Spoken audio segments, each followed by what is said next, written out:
On this episode, we're going to review what took place on ChocoPro Live for number 177, and of course, day 6 of the New Japan Pro Wrestling Best of the Super Juniors.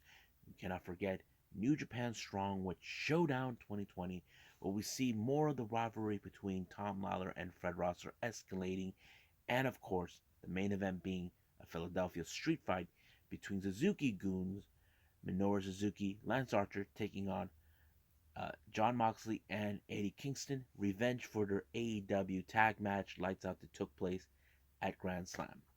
So, let's get started with another episode of the Leader Wrestle Zone.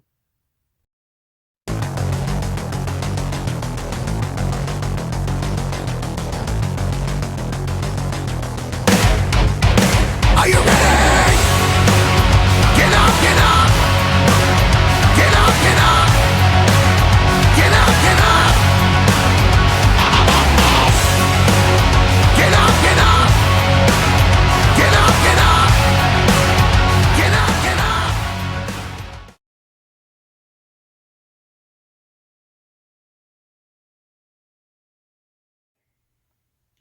Welcome everybody to the Leader Wrestle Zone. All things that it's pro wrestling with AEW, NXT, New Japan Pro Wrestling, Impact Wrestling, the National Wrestling Alliance, various promotions, wrestlers, matches, and championships.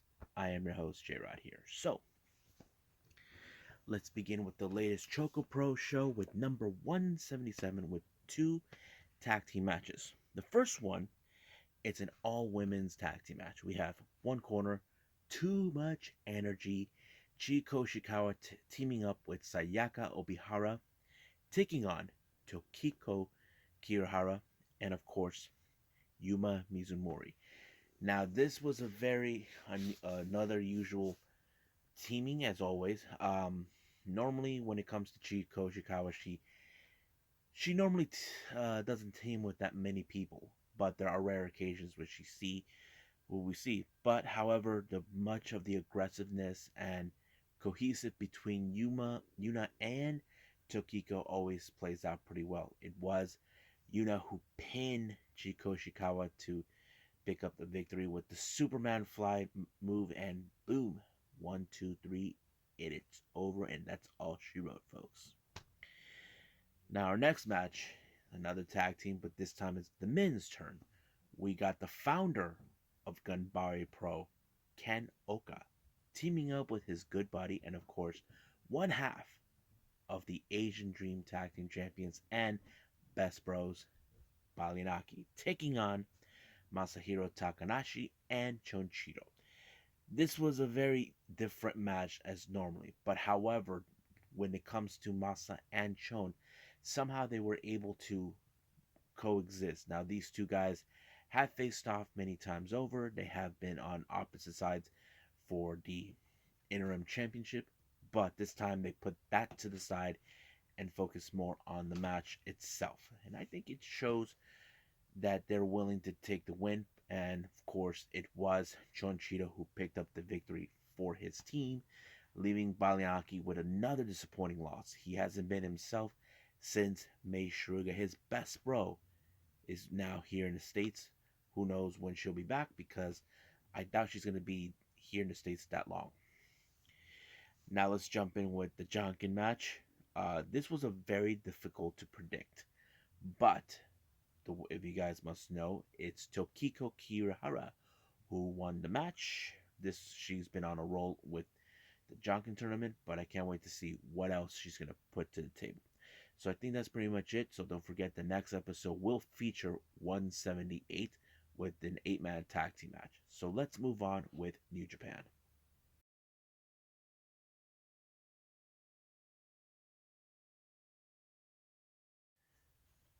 Okay, so we're with New Japan Pro Wrestling Best of the Super Juniors.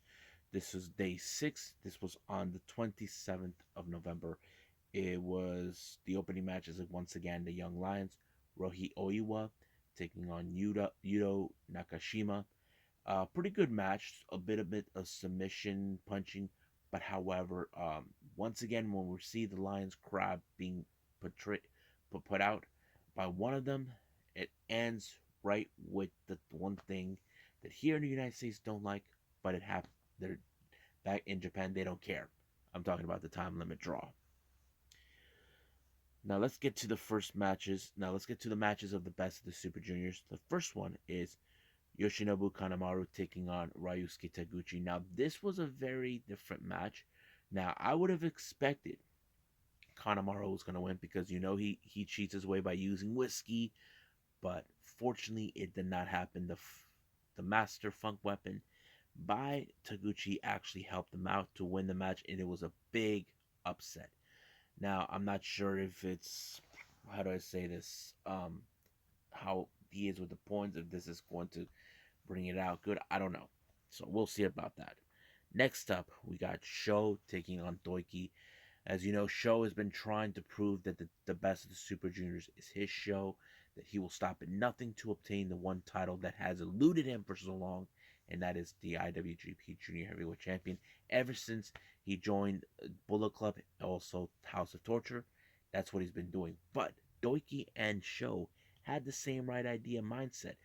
As you know, Sho uses a monkey wrench to cheat his way through, while Doiki uses a metal pipe. But basically, the person who got away with it the most is Sho. And there has been now a huge implication, but we'll get to that in a bit. The next match, we got Yo taking on Master Wato. I have to say, what an incredible match. Now, Yo hasn't been in his first few matches, he hasn't been on a good streak.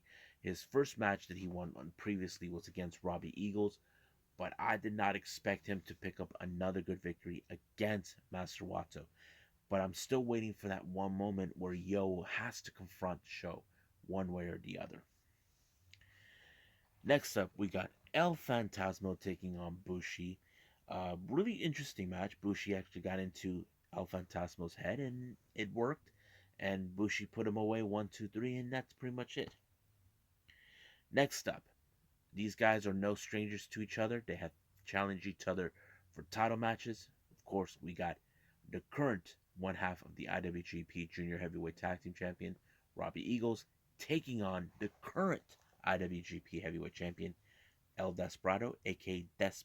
This was a very personal match between these two. We know they have faced off before. It was Robbie Eagles that defeated Despy for the title, but this time Despy got the upper hand by applying DOS on him, and Robbie had no other choice but to tap out. Now our next match, these two guys are also no strangers to each other. They have fought before, back and forth, many times. I'm talking about Taiji Shimuri and Hiromu Takahashi. This match was insane. Taiji Shimuri put a lot of the aggressiveness to put out Hiromu out of commission in order to win, and that's exactly what he did. Basically, he got in. But however, that does not include anything. Taiji did won, but there is a huge implication. I'll explain right here, right now. We're going to review the points right at this moment. Hold on a second.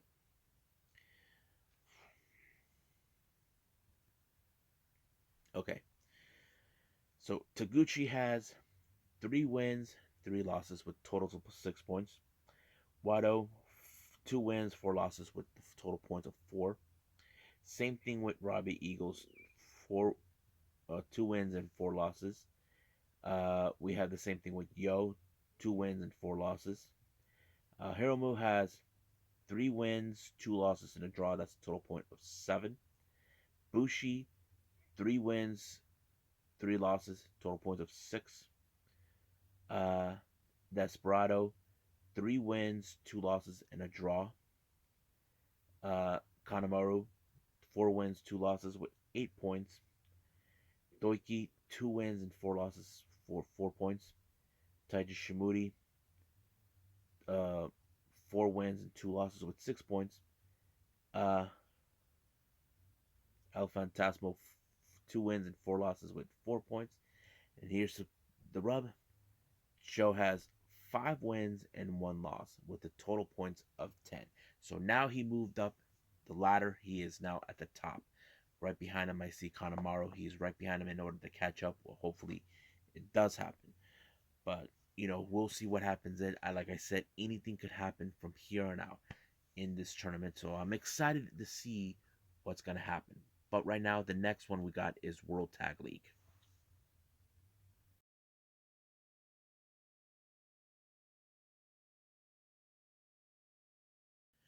Okay, so the last thing I'm going to review is New Japan Strong, which more on Showdown 2021. The first match is once again the Alex Coughlin Open Challenge, and this time his challenger is none other than one of the best wrestlers in the world, the best in pure wrestling. I'm talking about the Octopus, Jonathan Gresham. I have to say it was a great match, and it tells us that no matter what styles Coughlin wanted, he did, and I think this just showed a lot of character with Coughlin. He knows he was facing against one of the best grapplers that we have seen in years, and he put the Pure Division on the map himself. But anyway, what a great match. But however, Coughlin, once again, he came up short. So, but Jonathan Gresham did show some respect to him, knowing he stood toe to toe with one of the best. Now, this match, as you know, Team Filthy continues to be filthy, and of course, they disrespected Fred Rosser when they cut his hair. And this match was out of control. I have to say, it was great. It showed a lot who was determined, but however, the match ended in no disqualification in favor of DKC, Ren Narita, Rocky Romero, Carl Fredericks, and Fred Rosser when a mysterious hooded figure shows up and it becomes clear who it was.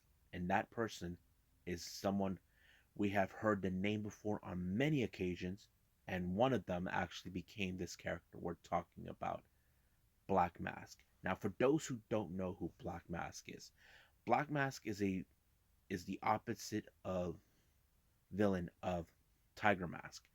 If you ever follow the stories, Tiger Mask was once a member of the Yakuzas until he turned his back on them, and then of course the Yakuzas formed a version of him, but basically is based on foreigners, wrestlers who are not Japanese. It's still unclear who this Tiger Mask is, and this is something that Lawler believes it will destroy Rocky's past because Rocky Romero was a Black Tiger along with Eddie Guerrero and a few others. I think Silver King, was one too, but that's what happens.